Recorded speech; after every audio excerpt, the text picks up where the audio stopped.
ladies and gentlemen, we are here with another weekly installment of draft league help guide things. Um, didn't really know what to make this video on. Obviously, the first the first two videos I made. Um, the first two videos I made with team building and roles and counter teaming. They're very broad. I didn't get very specific and nitty gritty. Like in the team building roles video, I kind of covered like everything like really quickly and didn't really go like too far in depth with everything. I kind of just like touched on it. I could revisit that in a future video. And same with the counter teaming thing. I kind of talked about like items and then like moves and stuff. I didn't get like too specific. Again, once we start playing our games next week, like after this weekend, again, I'm not really worried about this season of Big Juice, or I guess Big Juice in general. Like, I really don't care about winning or doing it anymore. So, from now on, I'll probably just like post my team building process and like just record myself when I'm team building, and then like if I do any scrims and stuff, that way I can you know, post that, and then like that will, I guess, help in nature with team building, just seeing like, I guess, how I look at it and like what I recognize is like strong in a matchup, bad in a matchup, and like obviously like counter teaming changes week by week, like, you know, what this person has to counter this mod and all that. So again, I can touch on that stuff again and throughout the season. Even if I do like VOD reviews for like specific games, like I can like talk about like what I would have done differently. So like once the season actually starts, I can start doing that more. But obviously after this week, until after this weekend and games are being played, you know, we kind of have to wait. But this week I thought about, really didn't know what I wanted to do, and then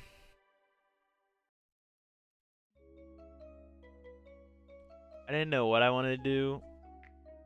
And then I was like, you know what? I could do like defining a game plan for a game, because I feel like a lot of the time in draft, even more like a noob thing, or like people that don't play draft that much, they kind of just like bring 6 Pokemon that are strong to a game, or maybe not even like that's not necessarily the worst thing, because like obviously if Pokemon has a bad matchup, you don't necessarily want to bring it, but the more important thing is like how do I put this? The more important thing is like figuring out your win con and supporting that the best way you can. So even though Pokemon might not have like the greatest matchup, if it helps your win con in some way to win you the game, then you should consider bringing it, because that is like a vital part in like you getting there.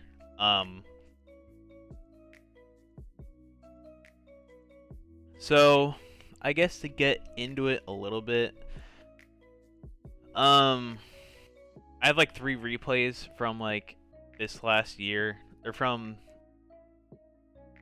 okay, so these 2 games, this against Tanner, this against Mnaz, these are from Torch Song Draft League. I did these because I did best of 1 games, because it's how people, you know, since we're doing best of 1, people play differently in best of 1s than they would in like a Big Juice best of 3, just because, you know, in best of 3s you can afford to sack mons to certain things, that way you know for a future game. But in best of 1s, you know, this is like what you're gonna see, so I figured I wouldn't have to use replays from them. And yeah, so this is a game against Tanner, this is a game against Mnaz, and this is a game I played in a different league. This is from the UNPLD league earlier this year. Wow, March, Jesus Christ. But yeah, obviously it's been a while, so I can't give you all the specifics, and my showdown unfortunately reset like a month or 2 ago, so I lost all my teams. So I can't show like specific sets and EVs, unfortunately, but I have a decent enough idea of like what my general game plans were going into this game to where like I can like speak on it and like talk about like why I brought certain things to the game and all that good stuff. So I guess we should just get into it. So this game, my initial win con was Jolteon, if I can remember correctly. He was my Terra captain, and I think I was Terra Electric, Ice, and Fairy as my 3 types. In this game, I really I was convinced that like Terra Electric Jolteon was like the easiest, freest game of my life because like he didn't have like his ground types didn't have like a good matchup into me. So I wasn't expecting them to come. His 2 ground types were being Gliscor and Terra Ground Glastrier. Spoiler alert, you see them. But in prep, I was like, surely with Chin Pao Greninja, he's scared to bring the Gliscor, because even with Pekarunt, Pekarunt, even like he can bring that, but like even with something like Klefki, like they don't necessarily like Klefki. Even if you do like Spadef, then you're weak to Chin Pao a little bit. Obviously, like naturally, like type wise, like it kind of deals with Chin Pao, but like if I'm SD or banded, like I can break through Klefki like pretty easily, and like Greninja, like Klefki can't prankster these guys, so like Klefki can't Thunder Wave me, so like I felt like Terra Electric Jolteon was just free because I just click Volt Switch and Thunderbolt on his entire team, and there's not a whole lot he can do. So my game plan this game was just get Jolteon in as much as possible and just click an electric move because that's good. I also really like Chin Pao this game as like a bandit set because his ice resists weren't great. And if he goes Klefki, if I click like get banded, because again he had to choose like which Klefki he was gonna be. Obviously screens, change things a little bit, but obviously I had Psychic Fangs for that. But like, I like Bandit Chin Pao because it broke really hard this game. Greninja, I forget what it said, but basically the plan was just hit as hard as possible with Jolteon and Chin Pao. Because, again, I was not expecting Gliscor last year. Unfortunately, he brought both, which, like, really fucked up my game plan, made this game a lot harder. But I think I led Jolteon anyway. No, I led Gren.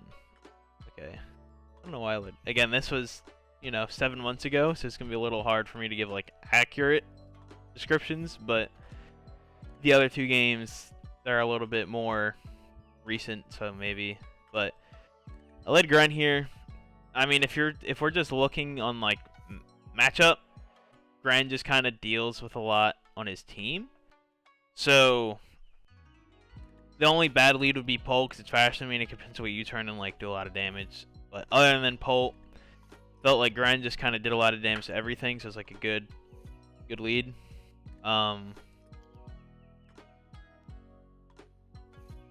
It's interesting that he taunted me. I guess he was. I don't know. Let's see, he screens. Wow, was I Specs and Amorous this game? I mean, that's kind of crazy. Let's see how much Specs. Oh, I backed out. Okay, I probably was predicting a Klefki switch there. Which is, okay. I don't know why I went Tentacruel there. I should have either clicked Moonblast again, or I should have went into Jolteon. But okay. Go back out to Nina Anam. Okay, so this is where, again, since I didn't, like, I knew Glacier was like a good bring to this game,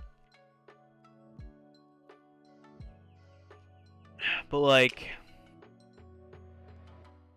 it's gonna be a rough game because like I don't remember it as well. Let's.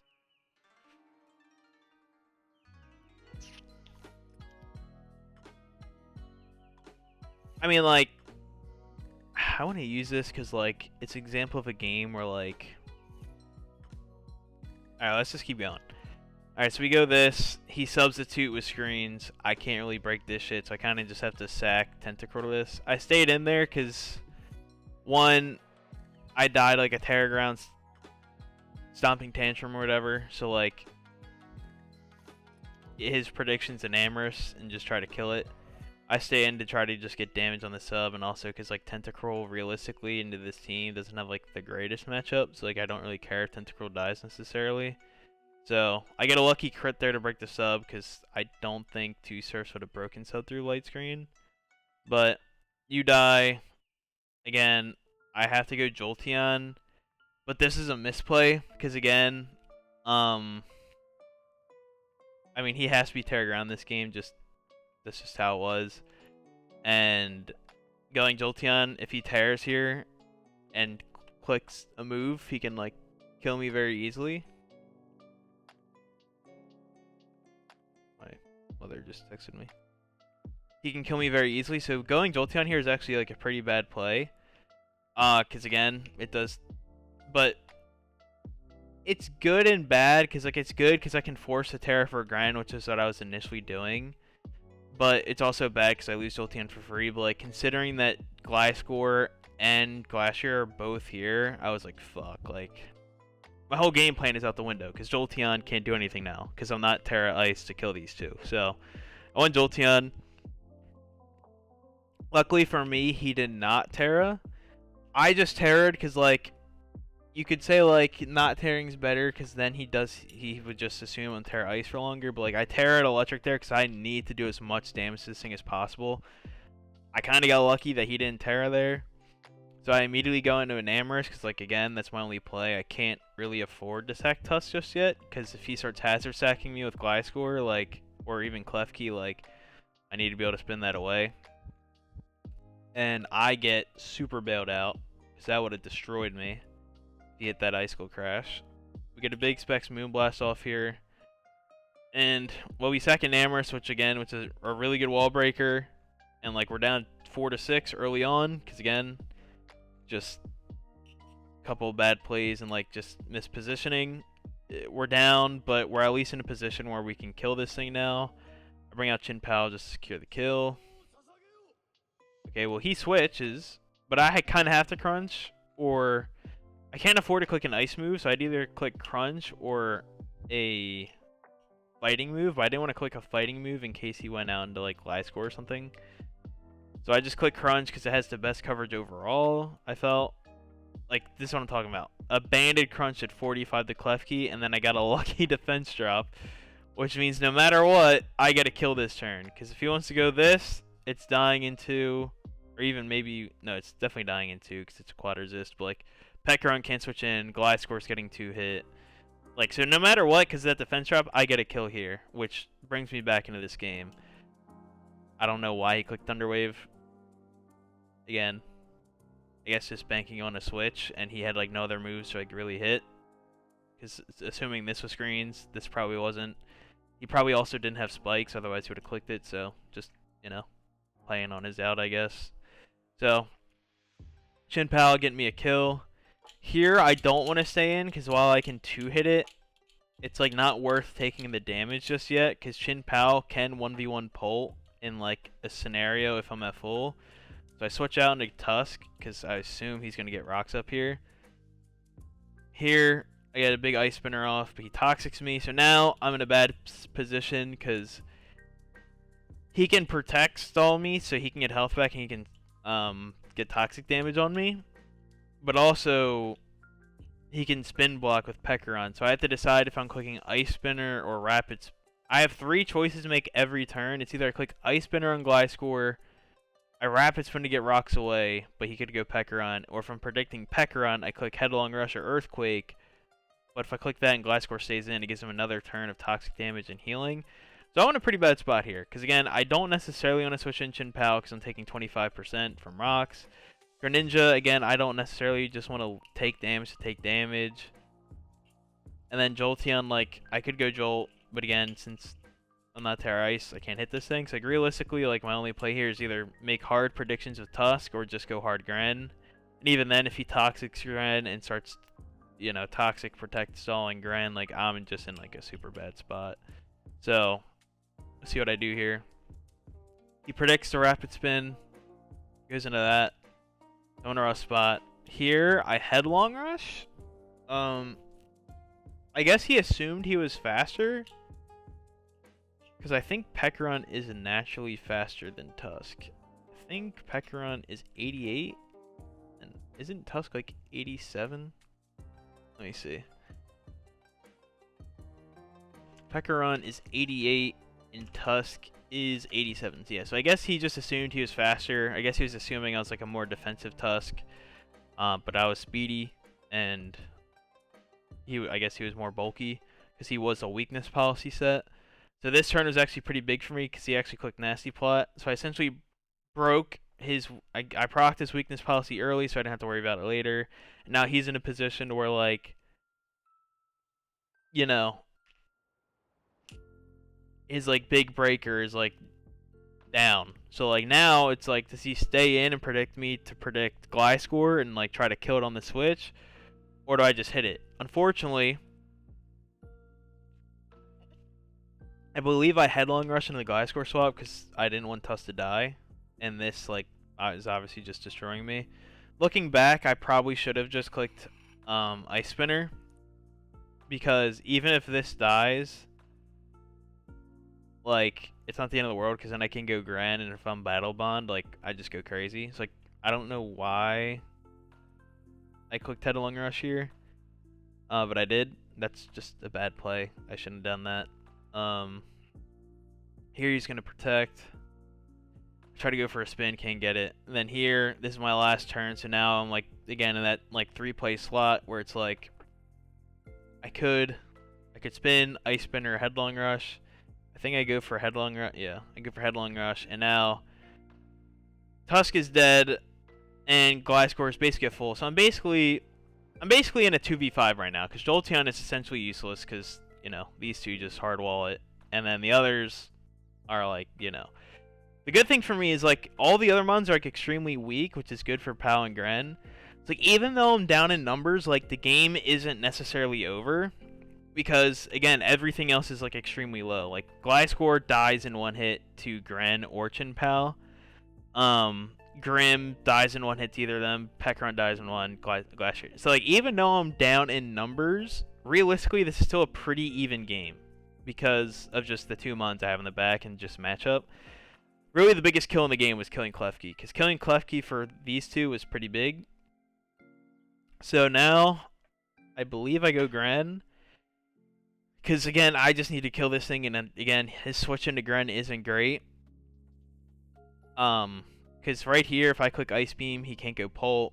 He can't even go Glacier, because then I can just kill with another move next turn. So, like, right here, he doesn't have a switch into Gren. Unfortunately, I don't think I had an Ice move this game. I think I was Scarf. Yeah, I was Scarf, Protein, Gren for Pult. So, now that he's back at full, my Surf unfortunately did not kill. So now, I'm starting to get Toxic stalled by this guy. And this was really, I remember this because I was starting to get tilted here. But, again, he can't really do anything because something dies. So he decides to select the Gliscor. Here he goes Grim. Make a switch? I don't know why. Oh, I made a switch because I was no longer dark typing, so he could have Thunder Waved me potentially if he had it on Grim. So I just decided to make the safe play and just switch out, because if he Thunder Waved my Gren, that could be like really bad because I want Gren to be faster than Pult. So I switched out. Here he just taunts Jolteon for whatever reason. I guess he was afraid of like a potential sub or Calm Mind, which I don't know why he would be because his Glacier is Terra Ground. Again, it's a weird play on his end. So now I just kill his guy for free, but downside he has dual screens up. But the thing is, screens at this point in the game don't really matter because, again, Glacier just dies to Pal. This is weak to sort Pal can kill, and like Dragapult, unless it's like max bulk or Colbur Berry, is dying to a crunch for Pal. So him getting those screens up, like, doesn't really matter. And like, now that like the game is basically won for me, I can just very easily just bring in Chin Pao and just clean up the game. Because I'm banded, these screens don't matter. If I wasn't banded, I'd probably lose, but no, even then I probably don't lose, because then I could just hit Dragapult with like an like Crunch plus Ice Shard, or like Crunch plus Sucker Punch to win. So like here, this is like a good example. Like, I didn't prep the best because I didn't expect Gliscor to come alongside Terragon Glacier, but I played around it, and because, you know, Chin Pao just does Chin Pao things, I just kill everything. But this is like a good example. Like, I prepped for my game plan, which was, you know, Jolteon just going crazy. Didn't work out, but still managed to like adapt pretty well in game and like get everything low enough to the point where Chin Pao could win instead of Jolteon. Because like Chin Pao and Jolteon both theoretically could win the game, even Gren to an extent. But because I was Scarf Gren for Pult, not as much. If I was Battle Bond, Gren would have went crazy with these three as well. But the plan was still just Chin Pao and Jolteon do a lot of damage. It's just once it was obvious that he had the double ground for my Terra Electric Jolteon, the game plan then switched to, okay, we need Chin Pao to win this game. We got everything low to the point where if he got screens up, it didn't matter. So that's that. Next game uses Mnez. I remember when I was prepping for this game, the first mon I put onto the team builder was Azumarill. Belly Drum Azumarill just 6-0s this team. The combination of Fairy and Water just kills his entire team. So I did Belly Drum, and then I did Play Rough, and then I realized a +6 Aqua Jet actually kills Moltres and Tusk. So I did Aqua Jet over Liquidation, because then the speed advantage doesn't matter. And then I was like, alright, if all I need is Play Rough and Aqua Jet and Belly Drum, what should my fourth move be? So I was just looking through the moves, figuring out what I need, and I realized, like, if I get behind a sub at any point in this game, it is literally game over.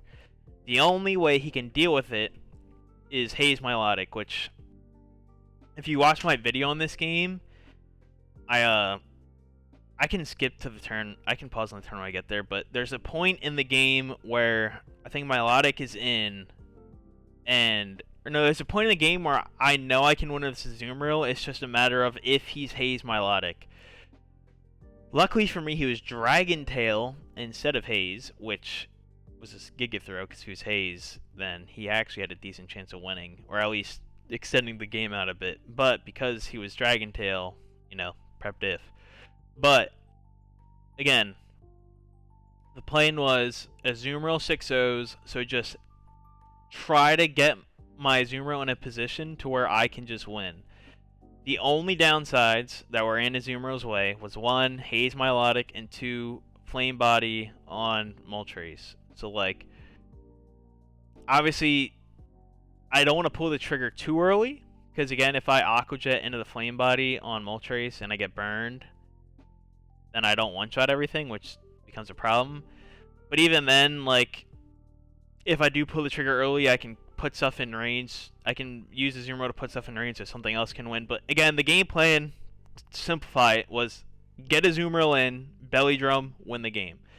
Only 2 things I had to worry about again, Haze Milotic and getting Flame Body burned on this. So, to help with that, I'm pretty sure I was like Spikes or Rocks on Clodsire.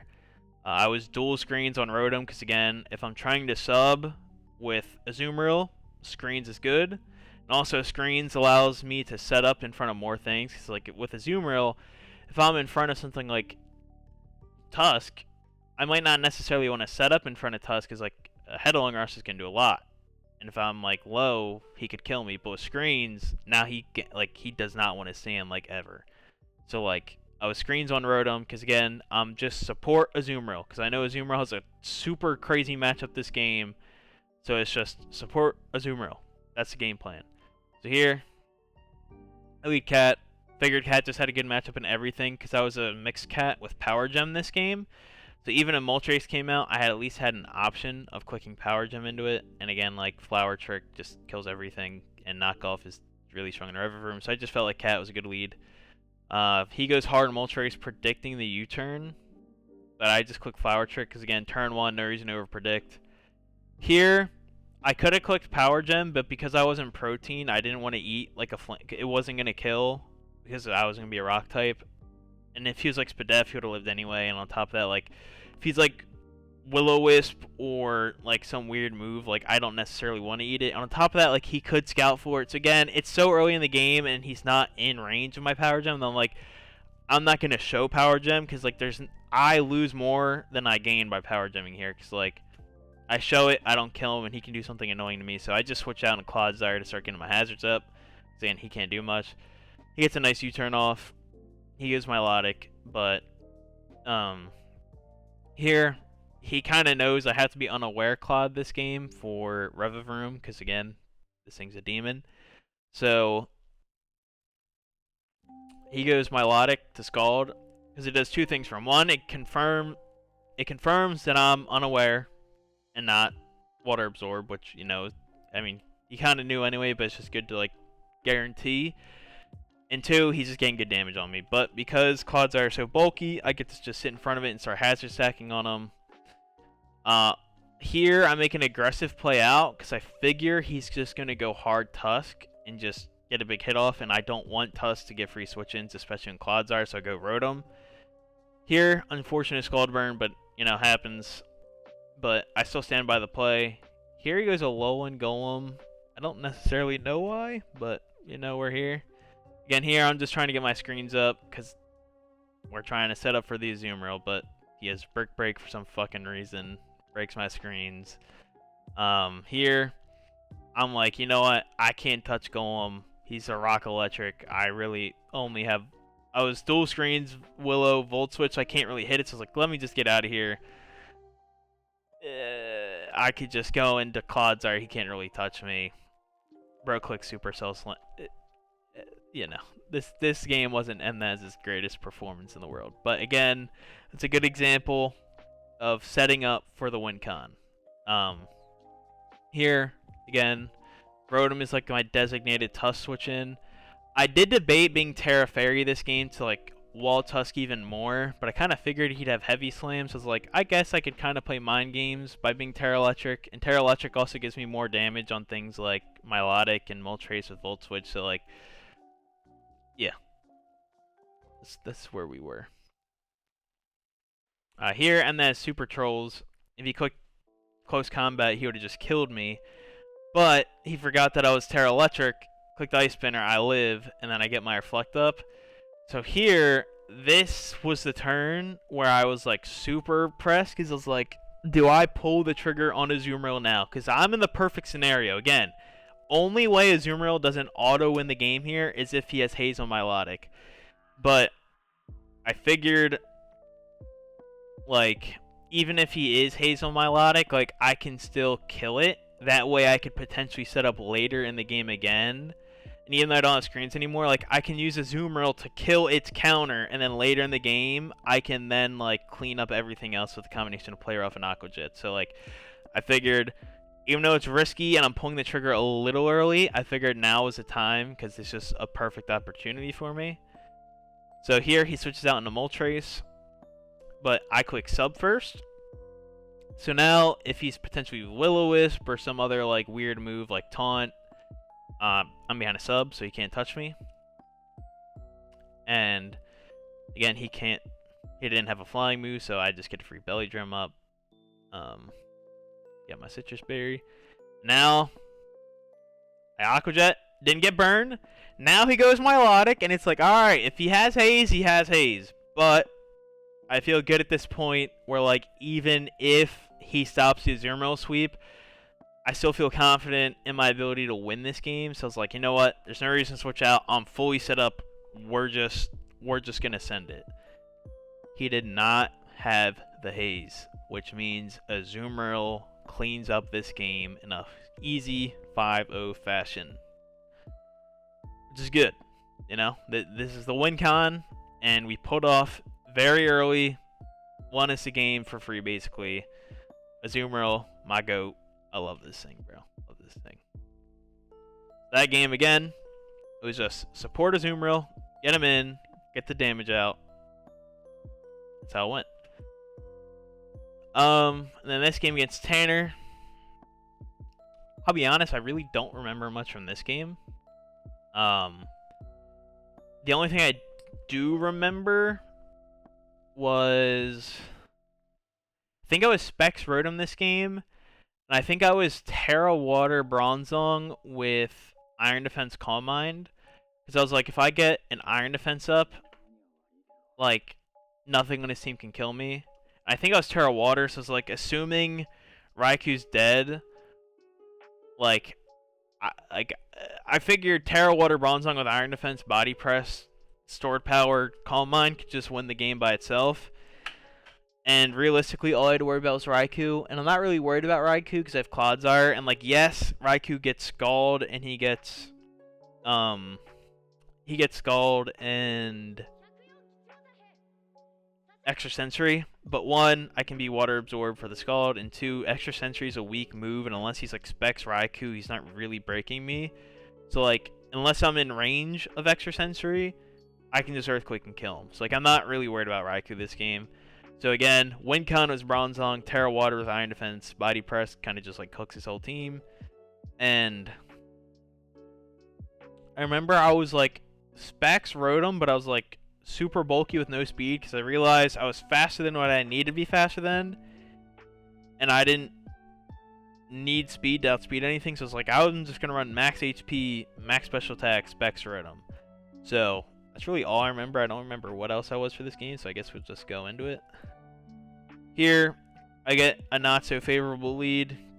Clodsire into Gyapdos. I was like, if he just Brave Birds, like, I'm cooked because my Flying Resist aren't the best. So, I was like, let me just go Rotom here. He clicks U-turn. Here, he gets super, super greedy going into Slowking. Because, again, he's assuming he'll eat an Electric Hit and take a lot, but he can then chilly out and start going crazy with Sand Slash. Unfortunately for my boy Tanner, the greed comes to get him. He gets one shot by a Specs Thunderbolt. And now his like main way of like breaking through my team with Sand Slash is it's over. He can't. Sand Slash is essentially useless because Tanner got greedy on turn 2 of the game. And now he knows I'm Specs, so he can go Raikou. But again, I'm not worried about Raikou because I have Clodsire. And like, I can literally just sit in front of this thing forever and just set up hazards.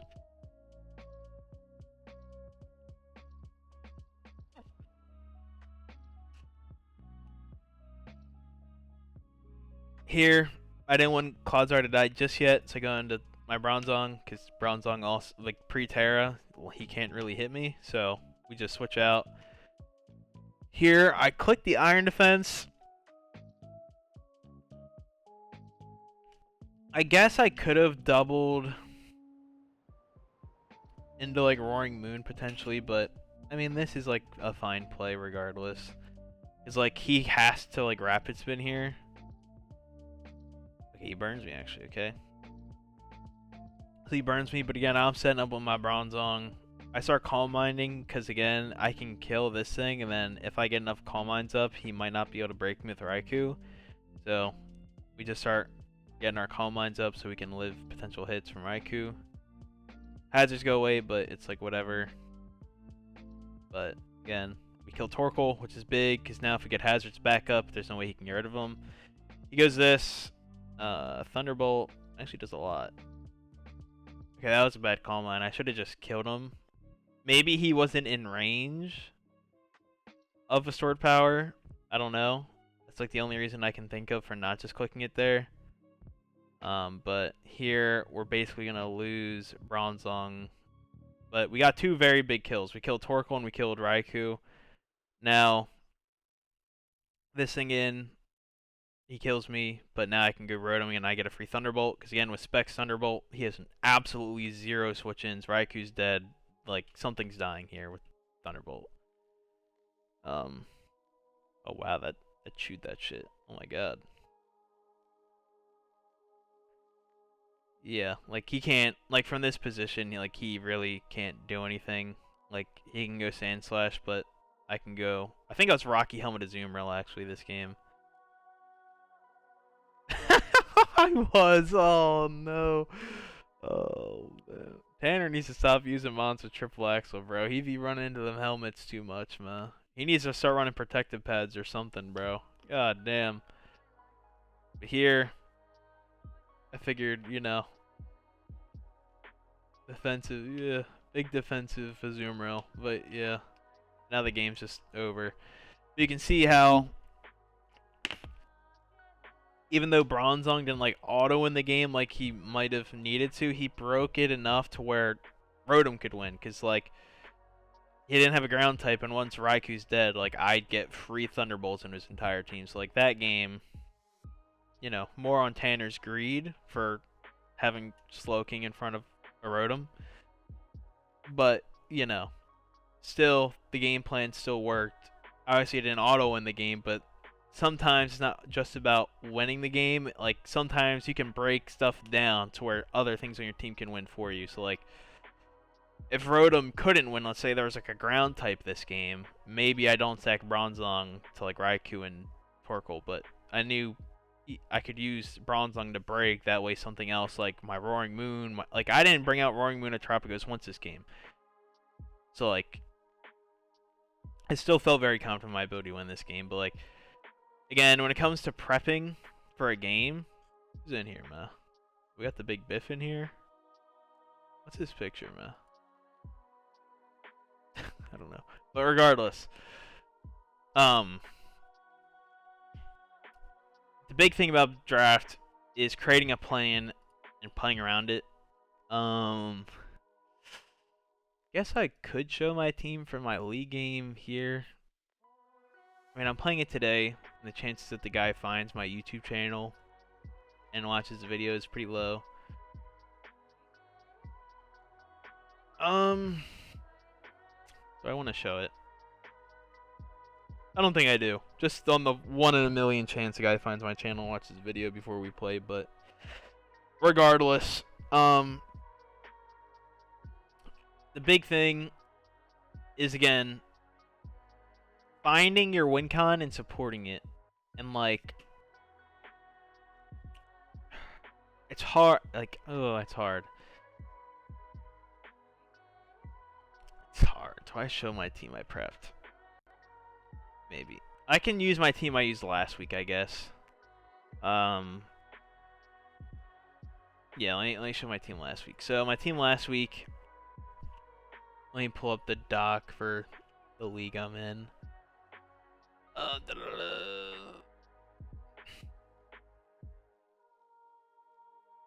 So, schedule draft. Alright, where was the guy I played?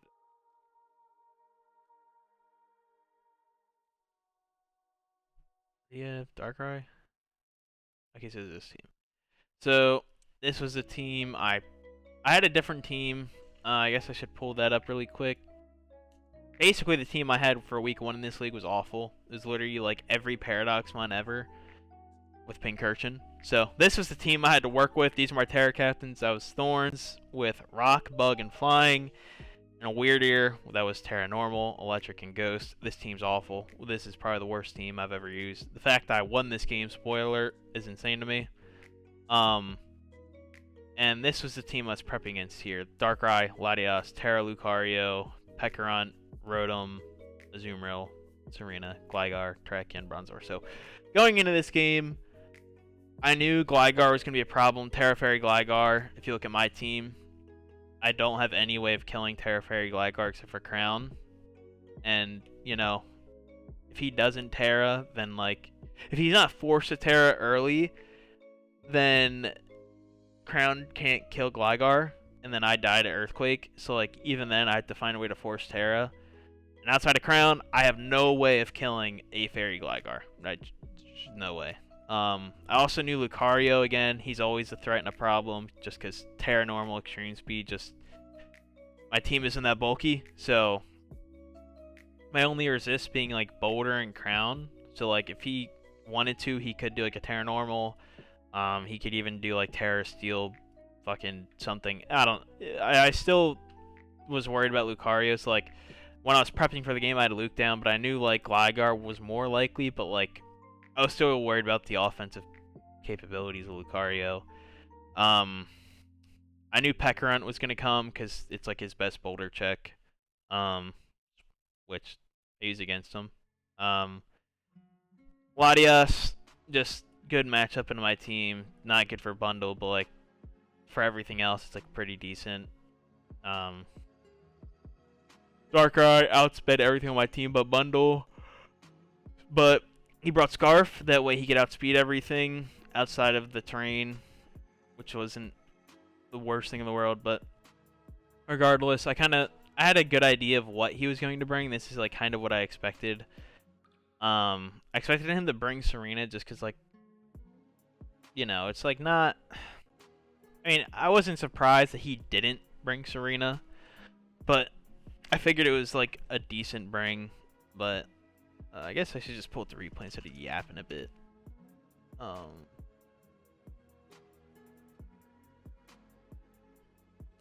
So this is what he actually brought.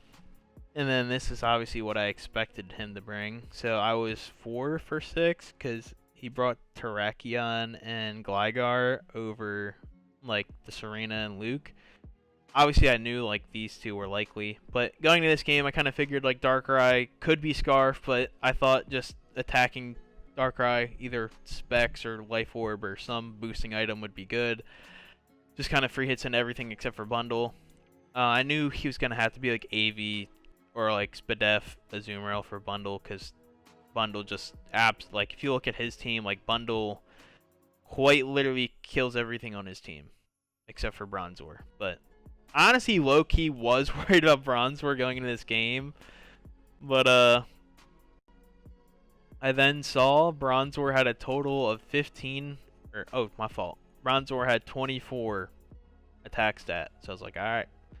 We don't gotta worry about Bronzor. But I was low-key worried about Bronzor a little bit, because that was like his only bundle check. But once I saw that it had no way hitting me, I was like, alright, he's not bringing it.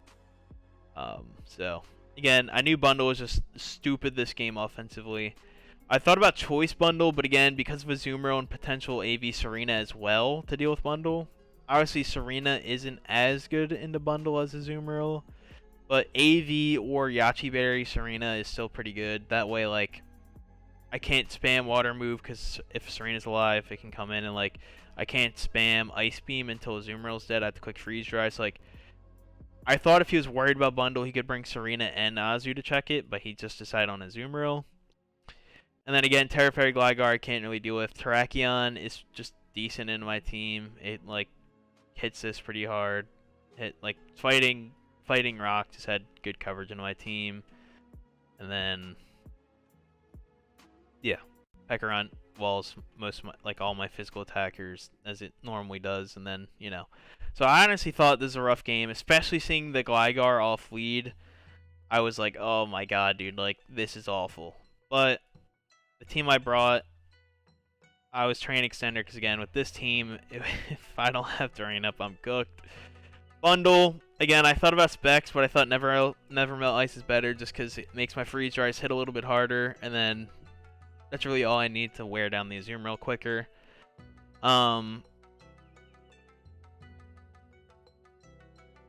This was enough speed to outspeed Darkrai. Darkrai hits 383. The rest in special attack, and then normally I could put the rest in HP, but I did defense in case he was extreme speed Lucario. I'd have a like better chance of living those hits than I would if I was just full HP. Jugu. If you look at his team, his flying resist does not exist. His flying resist is Rotom, but I kind of figured into a potential Boulder Iron Thorns game and bundle. Rotom was unlikely, so I was like, Specs Hurricane is pretty free. Dark Pulse, Stab, Hydro Pump in case Rotom and U-Turn was literally just there because I didn't know what else to put. I was like, fuck it, we'll just do U-Turn. I thought about Flash Cannon going into the game for Gligar, but I was like, I can just Hurricane it. I risked a miss, but like, do I really want to click Flash Cannon in case he goes something like Azumarill and then he gets like a free hit off on something? So I was like, fuck it, Hurricane. As long as I hit Hurricanes, I should be fine. Hands had to be AV this game for Darkrai. Darkrai was very strong in me, and if I didn't have Assault Vest, I'm very worried about it. pretty standard hand set, like in terms of moves. Drain Punch, just good stab recovery. Thunder Punch for Azumarill, again stab. It's Azumarill. Ice Punch for the Gligar, Latias, stuff like that. Serena. And then last move, I didn't know what to do, but I decided on Volt Switch because I was like, if Darkrai's out, he's not going to stay in, so I can use Darkrai as a pivot to get something else in, which was probably the biggest decision I made this game doing Volt Switch because it helped me out a lot.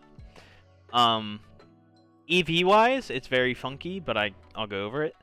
I did 20 speed just because Iron Hands and Azumarill speed tie at 50, so I did just a little bit of speed just in case he was like a 0 speed Azumarill. And like I absolutely had to kill it, and like for whatever godforsaken reason, it had to die. I just put 20 speed in just in case I caught him lacking with the max bulk Azumarill like he was. If I needed to, I could Thunder Punch it, take it down before he hit me with like a Play Rough to kill me.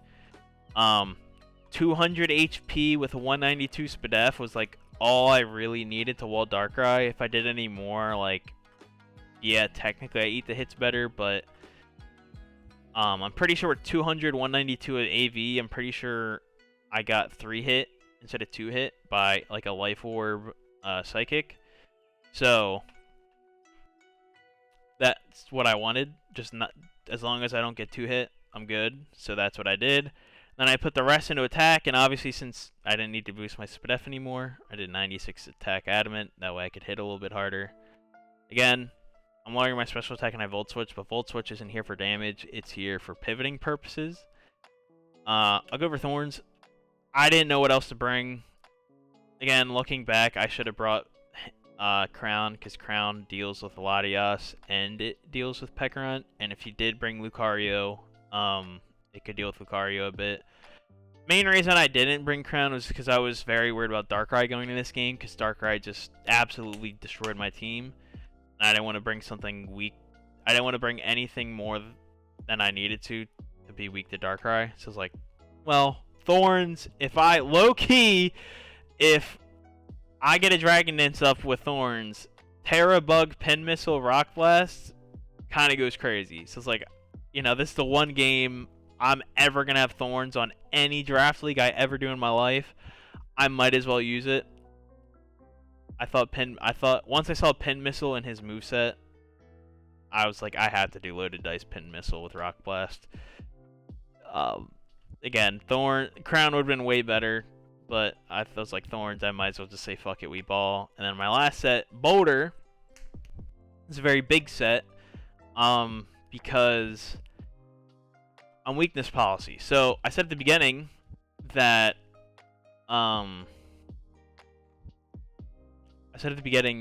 Pekarunt walls Boulder because Earthquake like just doesn't kill. Even if I'm banded, like I can't break it. And if I'm banded into Earthquake and go Latias or Gligar, Preterra, so like I was just like, dude, like I need to be able to break through Pekarunt, and I was like, weakness policy allows me to do that.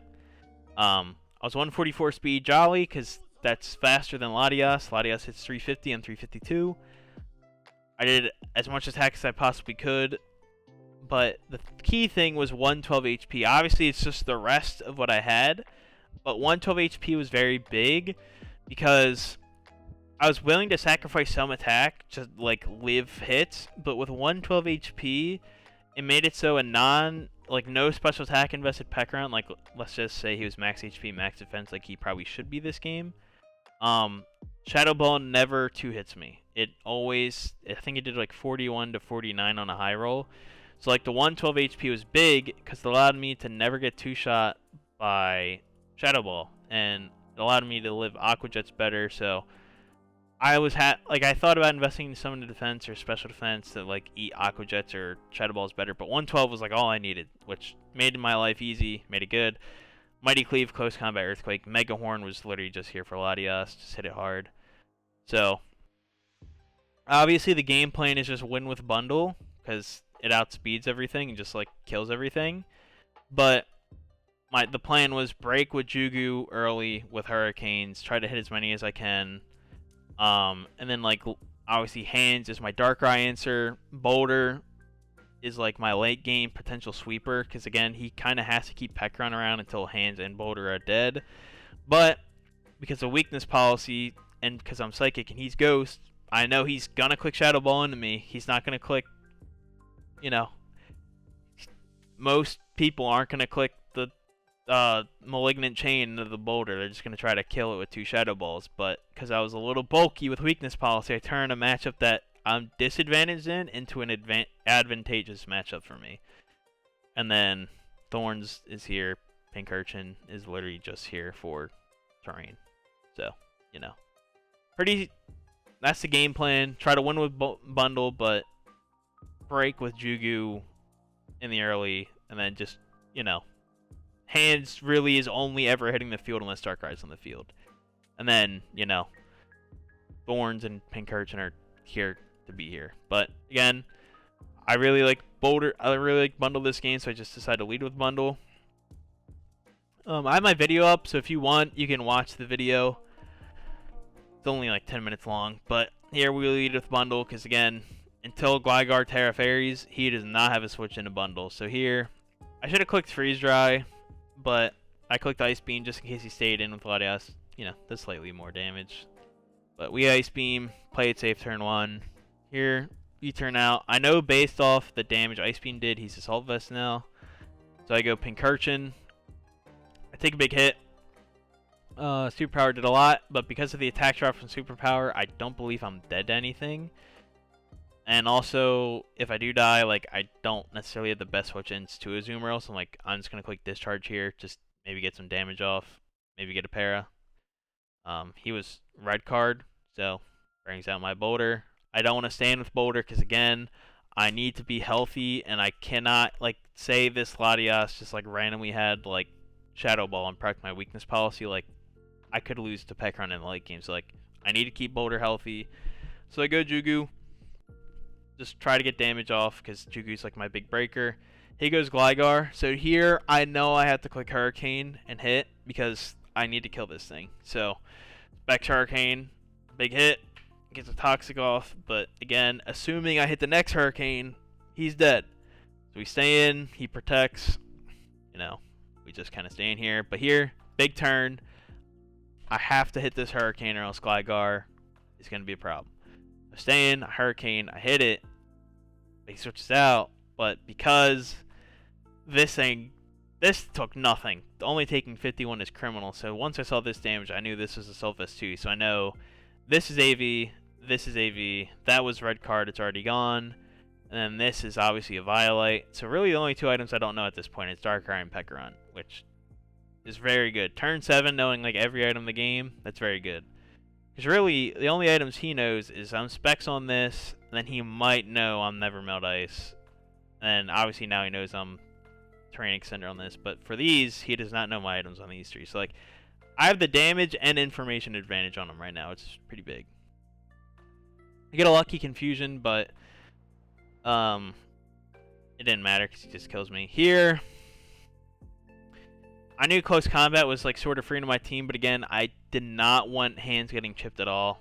And I was like, Thorns realistically is not going to do jack shit in this matchup. So on the off chance he clicks like some random move or something, I can just go Thorns, but he just kills me. And again, I'm not worried about it because Thorns is useless.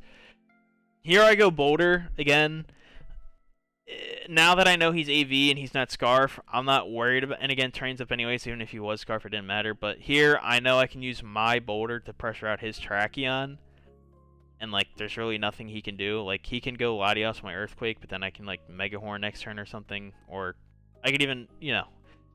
I knew that this was just the best position for me offensively. So I click Earthquake. He's dead. Here he goes Gligar. Again, Tracheon can't fucking hit this thing ever, so I just go back into Jugu. And we're back to having to hit Hurricanes, because that's the only way we're killing this thing. So he protects, gets more Toxic Chip on me. He gets a double protect, which is criminal. I mean, this is just crazy. And then here, finally hit the Hurricane. So the biggest threat to my team is dead. The Gligar is gone. And then here, I can't switch out because, you know, if I switch back in, I'm dead to rocks. So I was like, I might as well just stay in. And then if he like clicks like a setup move like agility or calm mind, he can't do anything. But he miss EV'd his Latias and he was slower than me, so we get a massive hit off there. We get another lucky confusion, but you know, it doesn't matter because he hits him through it. But you know, Jugu hit every hurricane this game, which is massive. Like that was extremely lucky on my end, hitting every hurricane. You know, that's not an everyday thing. So Jugu had a big performance here, showed out for us, hit all of his hurricanes. And now Gligar's dead, Terrakion's dead. This thing's at like 2 HP. And we know Azumarill's like bulky for bundle. So like I feel pretty confident in this spot. Obviously the game's not over, but we're in a good position. Here I go Boulder because I know I'm faster, because I know Jugu is faster. Boulder's faster than Jugu, so I go Boulder, get the kill here. Here I can click Mighty Cleave because it covers the most and it's in range. So rather than clicking Mega Horn, I can just Mighty Cleave to kill. Here he goes Darkrai. Obviously Darkrai's faster than me, so again Darkrai's on the field. Here I could have went hands, because again that's my designated switch, but I was worried he was just gonna hard predict with the Psychic. So rather than just having hands take a Psychic for no reason, I figured I could sack Pincurchin here, because like realistically I didn't need it anymore. Obviously I could have saved it in the in hindsight, because he clicked Dark Pulse, but like I don't necessarily hate this play. Like I sacked Pincurchin for no reason, yes, but like I didn't really need Pincurchin anymore anyway, because like it was gonna die to an Azumarill hit and Pekron. Like yeah, I can get a discharge off on it, but like I felt like with bundle still up and my weakness policy still intact with Boulder, like I felt like I didn't need the chip on Pincurchin into this. Like it would have been helpful, but again, not the worst play in the world, not the best play in the world, just like a middle ground play. But now I can go hands. And I know there's no way he's staying in. There's actually zero. Obviously, he's Scarf. I don't know that. I didn't find that out until like we talked after the game. But I know there's just 0% chance he's staying in. So we get a free Volt Switch here, which is massive because he goes Pekron. So we just go out in the bundle. I could have went Boulder, but the problem with going hard Boulder is I'm screaming. I'm either banded or I'm like some weakness policy set. So I go bundle because it's like that's what you would expect. Bring out the special attacker to try to kill the Pekron. So again, I'm really playing this in the back because here I can freeze dry here because like it's free. Like Darkrai is gonna take a lot. This is gonna take a lot. And like this is obviously weak to freeze dry. So like freeze dry is pretty fucking free here. So freeze dry does a lot, but here it covers.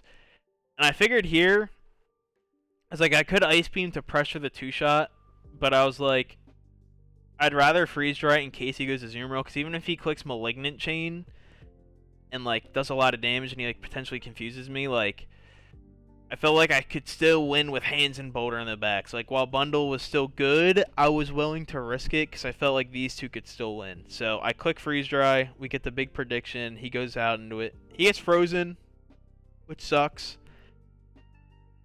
But it really didn't matter because I was gonna kill it anyway. And like even if he aqua jetted for chip, it was gonna do like fucking 2%. So like I got a lot of confuses and freezes this game, but like it was hacks that didn't have an impact on the game.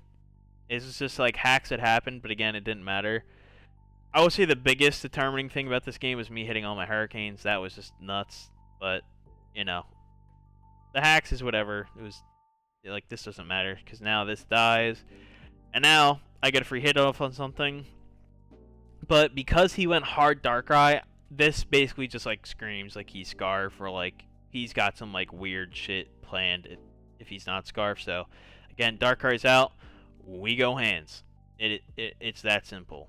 And then here, he can't stay in. There's no, like, Darkrai is the only way he wins this game. So we click Volt Switch. And then here, I go Boulder. Because I was like, alright. Obviously, we can go bundle. But if we go Boulder, we can really pressure the end here. Rather than having to hit Ice Beams and then all that. And then, like, I could get confused and he can recover on my confusions, and like he's at full. I figured he's at 72%. Rather than risking the gambling bundle, I can go Boulder, and now like he's probably just gonna click Shadow Ball at this point. Like it's close to the end of the game. He just wants to kill things. Like I didn't go Boulder all game in front of this. Like realistically, he should just click Shadow Ball here, and I kill it. So I go Boulder because again I've been holding on to that weakness policy all game. He hasn't seen my item. Again, I figured this is, if there was a time in this game to get the weakness policy off, this was the opportunity. So I stay in, he clicks Shadow Ball, and instead of like Earthquake hitting again next turn and not killing, because he's a 39, I did 33, he procs my weakness policy. Now the game's over, because he has to stay in, otherwise Darkrai's dead. So now I pressure the kill on this thing. Now Darkrai comes out, I can sack this, and then Hands comes out, cleans up the game. So the weakness policy had a lot of effect. The Volt Switch on Hands had a massive impact this game. Like, the prep came together. Even though my team was absolutely dog shit, and his team was very, like, pretty threatening, the prep came through. Jugu, probably the MVP of that game, TBH IMO. And we came through. We had the game plan, break with Jugu, use Jugu to kill Gligar. Hands only coming out on the field unless Darkrai's out. Boulder, use Boulder in the late game to kill Pekarunt. And then again, Thorns and Pincurchin, I didn't necessarily have like a game plan for them. They're just kind of here to be here. You know, they're like team cheerleaders. So like that's why they kind of died without really doing much. Pincurchin had the terrain up. That's really all he was here for. And then Bundle, again, we even used Bundle to kill his counter. Because again, like Freeze Dry, beating water types, you know, bundle things. But again, even though our team was dog shit, we had a good game plan for a majority of our team, and we overcame like a pretty scary team considering our team was fucking dog shit. So like,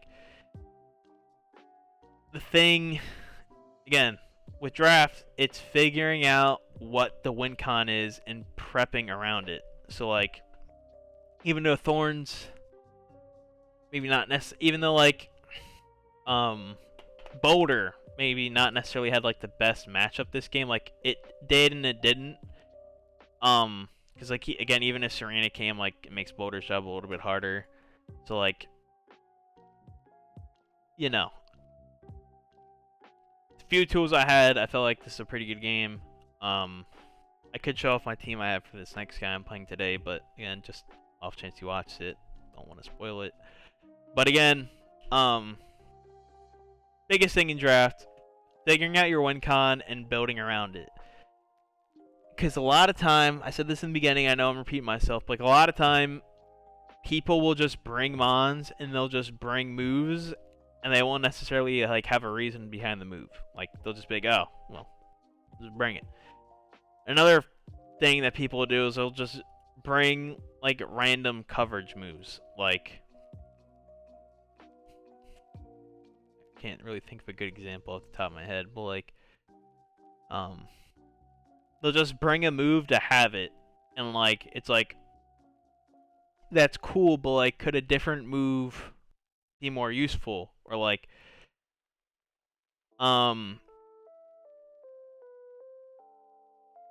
yeah, I'm not trying to spoil much about my game, even though it's like a really, really good example. I probably should have recorded this video after I played my game today, but it's whatever. But it's like, that's why scrimming is very important, because it can figure out if your win con's good, or like what could counter your win con, and then obviously you have to build around like supporting your win con both offensively and defensively, all that. But yeah, prep really comes down to figuring out how you win the game and how to get there, how to put your mon in the best position possible to win. I guess I can touch on this too, just because like, you know, I'm not really doing anything right now, so I can keep this video going. So now that I've really nailed that in the noggin of, you know, prep around the win con, how you win, and obviously it's a balancing act. Like, you have to figure out how you win while also preventing them from how you think they're going to win. So it's a give and take, obviously. But now I guess I'll touch on, now that I went a little bit more into like prep and play, I guess I can talk about like, do I want to talk about synergies? I could. Maybe that's a separate video. Like what mons pair well together. Yeah, I'll do that for a separate video. Maybe I'll record it right after this. I don't know, but regardless, that's the video. You know, very, you know, I wish I could give more better examples, but the teams I had were out of date, and the one game I had, you know, I feel like that was the best example I got. But hopefully, through all the rambling and nonsense, that made a little bit of sense. If not, sorry for wasting an hour of your day, but, you know, yeah. Figure out your win con, build around it. Goodbye.